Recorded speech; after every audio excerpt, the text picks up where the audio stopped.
Во ова видео ќе зборуваме за законските правила за управување со дополнителни текови на отпад и за проширената одговорност на производителите за управување со посебните текови на отпад. Текстилот, гумите, маслата, возилата заедно со нивните вградени делови и материјали, како и отпадите од овие производи се сметаат за дополнителни текови за отпад, чие управување е посебно регулирано. Министерот за животна средина и просторно планирање ја пропишува листата на видови за дополнителни текови на отпад.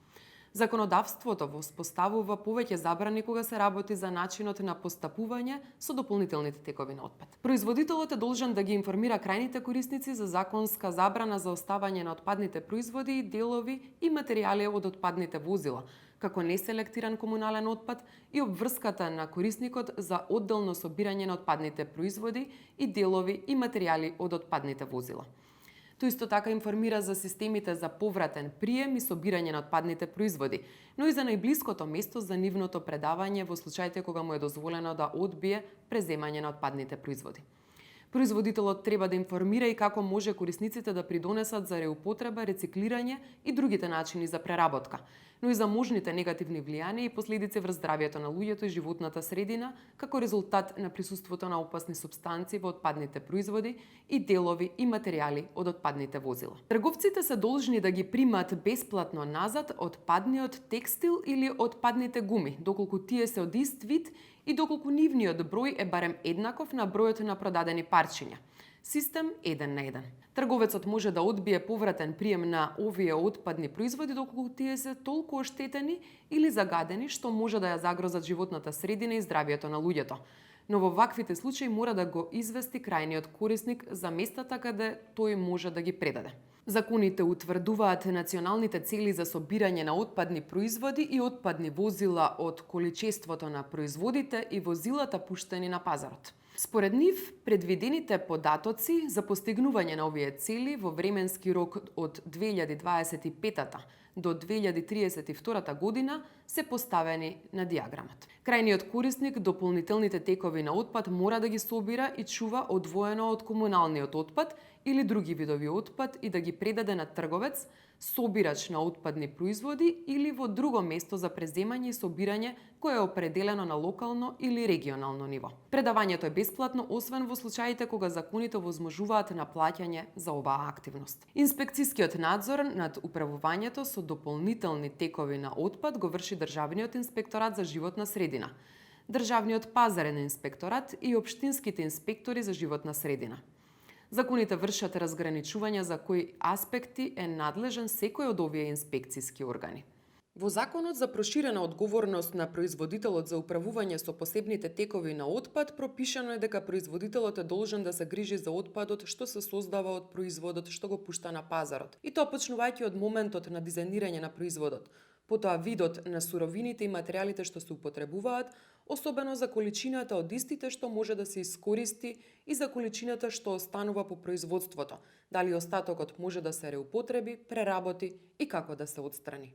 Тој мора да се грижи за отпадот што се создава по употребата на производот, преку воспоставување на самостоен систем или со вклучување во систем на колективен постапувач за управување со посебни текови на отпад.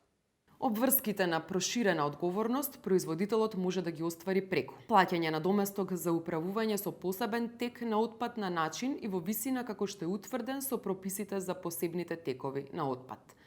Со воспоставување на самостоен систем за управување со посебен тек на отпад, кога таа можност е утврдена со прописите за постапување со тој посебен тек на отпад, односно со вклучување во систем за колективен постапувач за управување со посебен тек на отпад. Доколку производителот не плаќа надомест за управување со посебен тек на отпад, неговата обврска за грижа за отпадот треба да се спроведе преку колективен или самостоен постапувач со отпад. Колективниот постапувач е непрофитно правно лице, основано од најмалку двајца производители, основачи, чија цел е спроведување на активности за управување со посебен тек на отпад заради остварување на проширена одговорност на производителите кои се негови членови.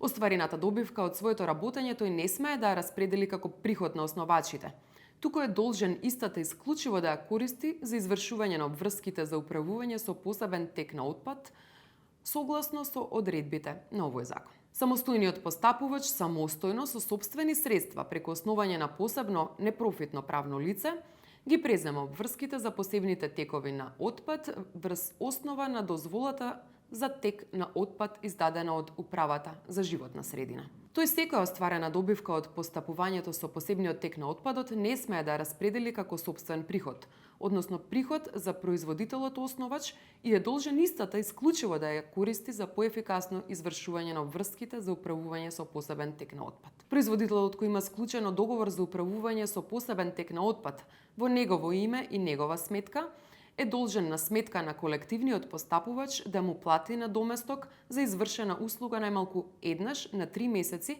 во висина и начин како што е предвидено во договорот. Од средствата собрани од надоместокот, колективниот, односно самостојниот постапувач е должен најмалку 65% да ги потроши за инвестирање во инфраструктура, собирање, транспорт, преработка, рециклирање и отстранување на отпадни производи. И колективниот и самостојниот постапувач со цел информирање на јавноста и подигање на јавната свест за управување со посебните текови за отпад се должни најмногу 10% од вкупно остварениот приход од претходната година да го потрошат на активности за информирање на јавноста и подигање на јавната свест за да се поттикне интересот за управување со отпад. Одделено собирање и рециклирање и постигнување повисоки стапки за исполнување на националните цели. Македонското здружение на млади правници нуди правна поддршка на еколошките граѓански организации. Контактирајте го здружението и информирајте се детално за активностите кои можете да ги преземете.